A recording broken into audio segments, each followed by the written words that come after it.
नमस्ते बच्चों, कैसे हैं? ठीक है ना? आपको ठीक ही रहना है। सबसे पहले मैं आपको यही कहता आया हूँ कि आप घर में ही रहिए, स्वस्थ रहिए और सावधान रहिए, क्योंकि घर से बाहर निकलना मना है। इसलिए हम मोबाइल के द्वारा आपसे बातचीत कर रहे हैं, क्योंकि महामारी इतनी भयानक है। अगर हम घर से बाहर निकलेंगे तो कई ऐसे बीमार लोग हैं जिन्हें कुछ समाज से लेना देना नहीं। वे लोग घूम रहे हैं, रास्तों से घूम रहे हैं, बाजार में जा रहे हैं और उनसे हमें धोखा हो सकता है। उनके माध्यम से हम बीमार हो सकते हैं। इसलिए आपको क्या सावधानी बरतनी है? तो आपको घर में ही रहना है और स्वस्थ रहना है।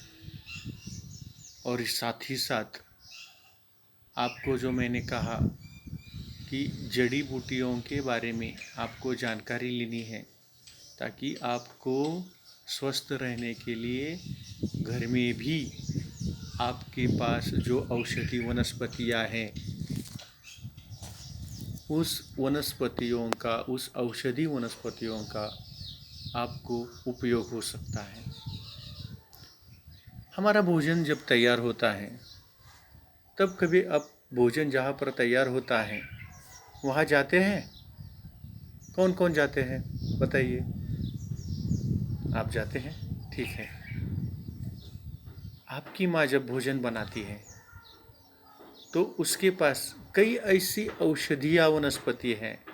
जो भी औषधि वनस्पति है वह क्या करती है? हमारे खाने में खाना तैयार करते हुए उसमें मिलाती है। उदाहरण के तौर पर देखिए, हल्दी औषधि वनस्पति है। उसके बाद नीम का पत्ता, यानी जो हमारे खाने में कड़ी नीम जिसे कहते हैं, उसका भी इस्तेमाल करते हैं। प्याज, लहसुन आदि अनेक है, लेकिन उनके बारे में हम जानकारी लेते हैं? नहीं लेते। तो आपको क्या करना है? इंटरनेट या अंतर्जाल के माध्यम से आपको उनकी जानकारी लेनी है, ताकि आप समझ सकेंगे कि हमारे घर में भी औषधि वनस्पतियाँ हैं। हमें डॉक्टर के पास नहीं जाना चाहिए। अगर थोड़ा सा मामूली बुखार है, थोड़ा सा जुकाम है, तो घर पर ले सकते हैं। लेकिन अब इस दौरान में आपको यह नहीं होना चाहिए, जुकाम भी नहीं होना चाहिए, सर्दी भी नहीं होनी चाहिए, बुखार भी नहीं आना चाहिए। अगर आता है तो तुरंत आप अपने डॉक्टर की सलाह ले लें, क्योंकि यह जो महामारी है कोरोना की, उसमें घर पर औषधि करना थोड़ी सी असावधानी होगी। लेकिन जब कोई मामूली साधारण जुकाम या बुखार हो तो हम घर पर ही हमारे घर की दवाओं का इस्तेमाल कर सकते हैं। औषधि वनस्पतियाँ होती है, वनस्पति औषधियों का उपयोग कर सकते हैं। हमने क्या देखा कि गिलोय, आप चित्र देख रहे हैं स्क्रीन पर गिलोय का, तो यह गिलोय का रस पीने के लिए कहा बिल्ली को। मुझे लगता है बिल्ली ने यह गिलोय का रस पिया होगा और वह अब डांस कर रही होगी। वह कौन से गाने पर? इना मीना डीना। तब और एक मरीज उस डॉक्टर के पास आता है। डॉक्टर कौन है? बंदर है। तो उस बंदर के पास एक मरीज आता है और वह है लोमड़ी। देखिए, यह लोमड़ी है, जिसे मराठी में क्या कहते हैं हम? कोल्हा। तो यह लोमड़ी आती है बंदर के पास। उसका और देखिए, लोमड़ी किसे कहते हैं? कोल्हा, यानी गिद्धड़ की तरह एक जंगली छोटा पशु होता है। और यह लोमड़ी उस बंदर के पास आती है। लोमड़ी की और कौन कौन सी विशेषता है? देखिए, हमें मालूम होनी चाहिए लोमड़ी क्या करती है, वह कैसे दिखती है, उसकी विशेषता क्या है। तो यह लोमड़ी सामान्यतः 2 से 3 वर्ष तक जीवित रहती है। और क्या खाती है यह लोमड़ी? कीड़ों को खाती है, कृमि खाती है, फल भी खाती है, मछली खाती है, पक्षी खाती है, अंडे खाती है, यानी सर्वहारी है। लोमड़ी की ज़रूरत क्या होती है कि हर दिन 1 किलोग्राम उसे खाद्यान्न मिल जाए। देखिए, यह छोटे मध्यम आकार के जीव है जो सर्वहारी होते हैं। और इसकी विशेषता यह है कि यह छोटी प्रजाति की, यानी इस लोमड़ी की कितनी प्रजातियां हैं? 25 ज्ञात प्रजातियां हैं। और इनकी सबसे बड़ी प्रजाति है रेड फॉक्स। और इस रेड फॉक्स जिसका वजन होता है 4 किलोग्राम से 9 किलोग्राम तक। देखिए, यह तो हमारी लोमड़ी की जानकारी हुई। तो यह लोमड़ी क्या कहती है? यह लोमड़ी बंदर के पास आती है और कहती है कि मुझे तुम क्या करो, चिकना सुंदर बनाओ, मुझे चिकना और सुंदर बनाओ। क्यों चिकना और सुंदर बनाओ? तो मैं ही दिखूं सबसे सुंदर, सबसे सुंदर मुझे ही दिखना है। अब क्या बताएंगे यह बंदर, उन्हें क्या सलाह देगा, इसकी तरफ आपका ध्यान होगा कि यह बंदर कौन से ब्यूटी पार्लर के जाने के लिए कहेगा, उसे क्या सुनाएगा, आपको इसके बारे में उत्सुकता होगी। तो देखिए, तो लोमड़ी को यह बंदर यह सलाह देता है कि ऐसी कौन सी बूटी है, देखिए, जिस बूटी से इस लोमड़ी को इतनी सुंदरता प्राप्त हो सकती है। तो बंदर बोलता है, घी कुंवार तुम दोनों समय लगाओ। घी कुंवार, अब इस घी कुंवार का अर्थ देखिए क्या है। तो यह है घी कुंवार। आपने इसे देखा भी होगा, आपके घर के पास होगी, आपके घर में भी होगी, और इसका उपयोग भी आप कर चुके होंगे, इसके बारे में आपको जानकारी है। तो यह घी कुंवार, यानी घी कुंवार का मतलब है, मराठी में क्या कहते हैं इसे, घी कुंवार को बहुत बताइए क्या कहते हैं मराठी में इसे? कोरफड। सही बात है, आप बहुत अच्छे दिमाग वाले छात्र हैं। तो इस घी कुंवार को ही क्या कहते हैं? घृत कुमारी। तो देखिए, इसके नाम कौन कौन से हैं और इसका उपयोग क्या होता है। तो इस घृत कुमारी को, यानी घी कुंवार को, अगर हम त्वचा के मॉइस्चराइज करने के लिए उपयोग में एलोवेरा जेल के रूप से लाते हैं। तो त्वचा को इसके फायदे कौन कौन से हैं?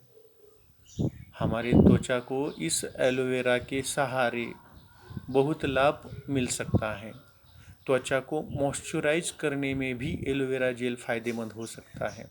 मुलायम त्वचा, त्वचा अगर मुलायम करनी है तो हमें एलोवेरा का उपयोग करना चाहिए। यह क्या करता है? त्वचा को हाइड्रेट करने में और त्वचा के लिए ह्यूमेक्टेट यानी मॉइस्चराइज़र को बराबर रखने में मदद कर सकता है। एलोवेरा का उपयोग मॉइस्चराइजिंग कॉस्मेटिक पदार्थों में भी किया जाता है। खास करके रूखी त्वचा होती है, जिसकी रूखी सूखी त्वचा होती है, उसके लिए इस एलोवेरा जेल के काफ़ी लाभकारी उपयोग हो सकते हैं, काफ़ी फ़ायदा हो सकता है। जो रूखी सूखी त्वचा है उसमें इस एलोवेरा का काफ़ी लाभ हो सकता है। उसके बाद क्या हो सकता है? और झुर्रियाँ, हमारे त्वचे पर, यानी त्वचा हमारी जो होती है उसमें झुर्रियाँ होती है, जिसे हम मराठी में क्या कहते हैं? सुरकुत्या पड़नी। जब बूढ़े लोग होते हैं तो उन बूढ़े लोगों की त्वचा कैसी होती है? झुर्रियों भरी होती है। झुर्रियों भरी मतलब सुरकुत-लेली। तो इस झुर्रियों के लिए लोग तरह तरह के कॉस्मेटिक और ट्रीटमेंट का सहारा लेते हैं। ये थोड़ा समय के लिए कुछ असर दिखाते हैं, लेकिन आगे चलकर क्या होता है, इसके साइड इफ़ेक्ट होते हैं, यानी यह त्वचा पर बुरा प्रभाव डालते हैं। तो ऐसे में झुर्रियों के लिए एलोवेरा जेल एक अच्छा प्राकृतिक उपचार है, जो सस्ता भी है और हमारे पास ही मिलता है। तो यह अपने वह झुर्रियाँ कैसा हटाएगा और यह झुर्रियाँ क्यों आती है? तो NCBI की वेबसाइट पर प्रकाशित शोध के अनुसार यह एलोवेरा के सेवन से जो सूरज से हानिकारक किरण निकलते हैं, आप कहेंगे कि ये सूरज के हानिकारक किरण क्यों निकलते हैं? तो यह जो प्रदूषण हो रहा है, उस प्रदूषण के कारण ओजोन, यह जो ओजोन वायुमंडल का ओजोन है, उसका स्तर निम्न हो चुका है, उसमें छेद हो गया है और इस छेद में से इस सूरज की किरणें, अति नील किरणें कहा जाता है उसे, वह हानिकारक किरणें हमारे पास पहुंचती हैं और उसके कारण हमारी त्वचा पर झुर्रियाँ हो जाती है। तो यह कोलेजन यानी त्वचा में पाए जाने वाला एक प्रोटीन है। उत्पादन को बढ़ाने के साथ साथ त्वचा को इलास्टिसिटी भी सुधारने में यह मदद करता है। अपनी कोलेजन की त्वचा में जो प्रोटीन पाया जाता है, यह कोलेजन की मात्रा पाई जाती है, यह प्रोटीन की मात्रा इसमें बहुत होती है घृतकुमारी में, यानी कौन सा, क्या नाम बताया उसका, घी कुंवार में। तो यह घी कुंवार में यह प्रोटीन भी बहुत मात्रा में होता है। उसके साथ ही साथ वह त्वचा की इलास्टिसिटी भी सुधारने में मदद करता है। तो बंदर ने कहा उस लोमड़ी को कि तुम चिकना सुंदर बनना चाहती हो तो क्या करना है तुमको? ऐसी बूटी लगाना है जो तुम्हें सुंदरता प्राप्त कर देगा। और कौन कौन से फायदे हैं इस बूटी में? तो मुहांसों के लिए यह एलोवेरा जेल के उपयोग में लाया जा सकता है। ठीक उसी प्रकार इस मुहांसों के लिए, जो मुहांसे होते हैं, छोटे छोटे फुंसी होती हैं, उन फुंसियों को लेकर हम परेशान होते हैं। तो यह मुहांसों के लिए भी यह घी कुंवार बहुत उपयुक्त है। लेकिन कई बार ये जो मुहांसे होते हैं वह केमिकल के द्वारा ठीक होते हैं, लेकिन अपने दाग छोड़ जाते हैं। उन दागों को जड़ से नष्ट करने के लिए इस घी कुंवार यानी घृतकुमारी का उपयोग हम कर सकते हैं। इस एलोवेरा जेल का यह भी एक उपयोग है। तो देखिए, इस तरह लोमड़ी को भी एक सलाह दी कि तुम अगर सुंदर चिकना बनना चाहती हो तो क्या करना है, क्या लगाना है बताइए? हाँ, सही बात है, घी कुंवार कितनी बार? दोनों समय लगाओ, दोनों समय लगाओ। तब क्या होगा? तब तुम्हारा सुंदर चेहरा चमकेगा। और वह किसकी तरह? अब देखिए यहाँ पर कुंदन सा यह शब्द आया है, यह शब्द युग्म है। उसके पहले भी बोला घी शब्द युग्म है। बंदर बोला रस गिलोय का, बोला रस। छू मंतर, छू मंतर भी क्या है? शब्द युग्म है। उसी प्रकार टूटा फूटा शब्द युग्म है। जड़ी बूटियाँ शब्द युग्म है। तो दोनों समय लगाने के लिए कहा है। अब कुंदन सा चेहरा चमकेगा, इसका मतलब क्या है?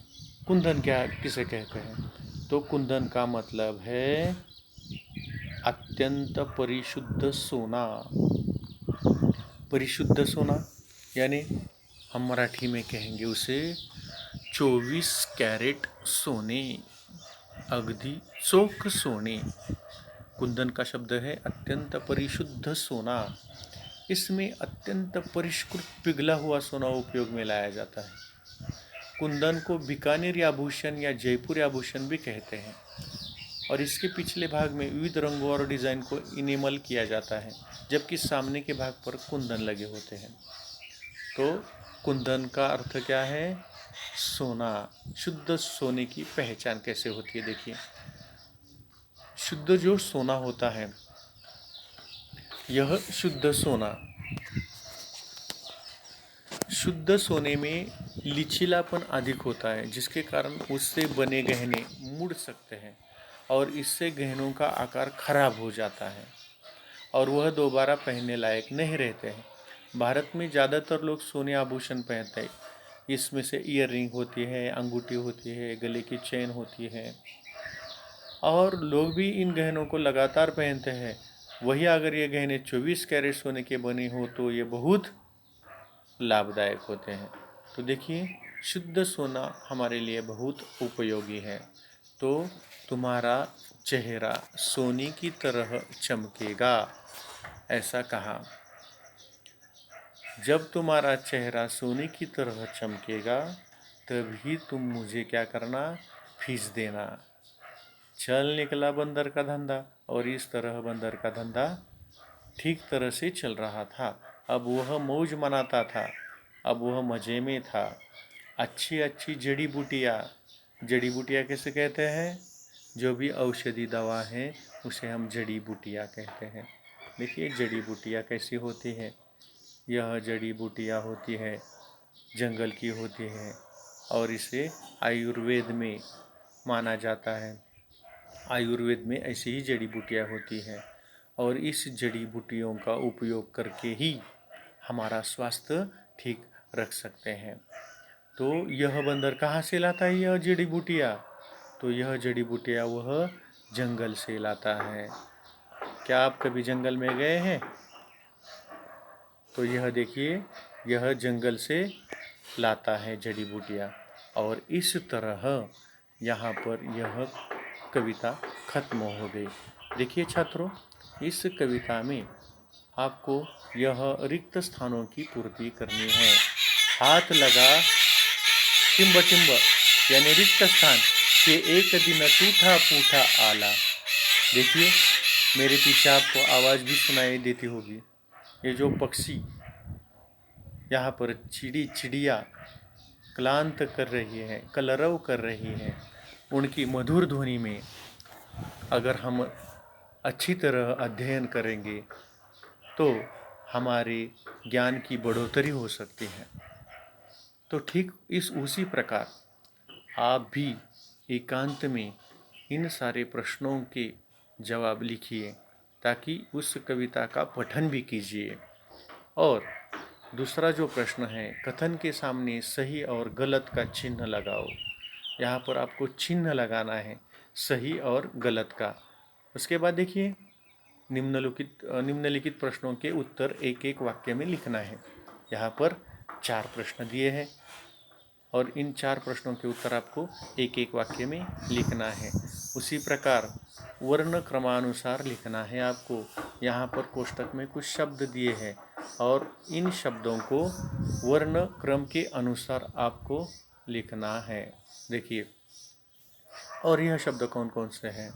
बंदर, शिकार, तुलसी, गिलोय, बुटिया, मौज, कुंदन, जड़, कुंवार, आला, भालू और खस। तो वर्ण क्रमानुसार यानी स्वर और व्यंजन का जो वर्णक्रम होता है उस वर्णक्रम के अनुसार आपको लिखना है। अब क्या करना है? अगला प्रश्न दूसरा जो यहाँ पर दिया है, कविता में से कुछ शब्द युग्म ढूंढ कर लिखना है आपको। शब्द युग्म मैंने बताया आपको। एक शब्द युग्म बताओ आपको। जड़ी बूटियाँ, यह एक शब्द युग्म है। ऐसे और शब्द युग्म है, तो इन शब्द युग्मों को आपको ढूंढ कर यहाँ पर लिखना है। तो बच्चों, यहीं पर हमारी यह कविता खत्म हो जाती है। इस कविता का बार बार अध्ययन करो, इस कविता को पढ़िए और उसके साथ ही साथ इसके जो प्रश्न उत्तर हैं, यह प्रश्न उत्तर आप अपनी कापियों में लिखिए। हम यहीं पर रुकते हैं, अगली तासिका को मिलेंगे। तब तक के लिए धन्यवाद।